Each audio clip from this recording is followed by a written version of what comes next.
I think, first of all, I thought the interview was going to be in Hindi or Gujarati. Okay. So I was going to say, Mujhe Hindi nahi aate. Tulsi Bai, I like the name because the plant is a medicinal plant.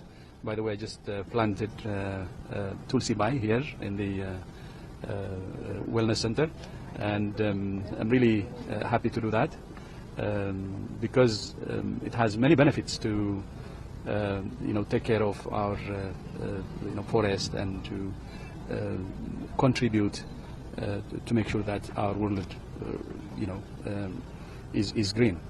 So I don't see it only as medicinal, but I think given the climate change we're witnessing now, planting trees is very important. So I'm really glad to be part of that. So I'm happy to be called Tulsi Bai, given the prominence of the plant itself. Absolutely. Traditionally in India, it's also called the protector of our household. Every Indian household has a Tulsi. So I just want to ask you, what has been your observation? You've just visited a sub-healthcare center in Adraj in Gujarat. Yeah. What's been your observation? From the start, when this was announced by the government some years ago, the Ayushman Bharat initiative, WHO supported, because we believe that primary health care, the countries should invest in primary health care. That's what we have been telling countries, and India is actually doing that. And for any health system, a strong primary health care is key, because most of the services can be provided at primary health care level, more than 80%. And not only that, outbreaks can be prevented at primary health care and can be detected early at primary health care level. So the investment in primary health care in Ayushman Bharat by the government of India is the right investment. And that's what we're asking all countries to really focus. As you know, many countries, including high-income countries, were surprised by COVID. The problem was because of lack of investment in primary health care. So when I say investment in primary health care, it's for all countries, whether it's high income, middle income, or low income. So this is the right investment. I have been talking about Ayushman Bharat and commending the initiative. But I'm glad that I have visited today, one of which, and see firsthand how it functions. And including, by the way, telemedicine.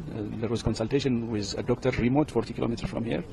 And I'm really happy that not only services provided here, but patients, instead of traveling to far places and spending on transport fees and so on, they can get additional services remotely from here. And that's what we have witnessed, one person getting the benefit of the telemedicine. So I'm glad to witness firsthand how the Ayushman Bharat is doing. Of course, there are more than 150,000 across the country, and I hope the government will continue to invest in this. How do you see India's COVID vaccination journey? Of course, we are now, COVID is behind us, and India did its best. Yeah. So what about the EG.5 variant that has been called the variant of interest now, the EG.5? There's a new variant in circulation. What is the WHO's current assessment on that? So on new variants, not only EG.5, we would expect more variants to emerge. What's important is to really continue to do our tests. I mean, we continue to be vigilant, because many countries are not testing enough. And we wouldn't know whether the virus is changing or not. So from the EG.5, what we can say is, new variants may emerge, and continuing to test will be very important, and see how the virus is behaving.